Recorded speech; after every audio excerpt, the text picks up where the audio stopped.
Pushpa 2 cinema benefit show సందర్భంగా Hyderabad RTC cross road వద్ద ఉన్న సంధ్య థియేటర్లో తొక్కిసలాట చోటు చేసుకున్న సంగతి తెలిసిందే.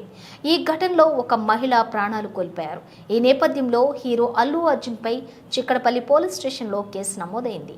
బిఎన్ఎస్ చట్టంలోని సెక్షన్ 105 హత్య లేదా ప్రాణ నష్టం కేసు, 118 వంటి నాన్ బెయిలబుల్ సెక్షన్ల కింద బన్నీపై కేసులు నమోదు చేశారు. అయితే ఇతర తరహా కేసుల్లో నేరం రుజువైతే 5 ఏళ్ల నుంచి 10 ఏళ్ల వరకు జైలు శిక్ష పడే అవకాశం ఉంటుందని న్యాయ నిపుణులు చెబుతున్నారు.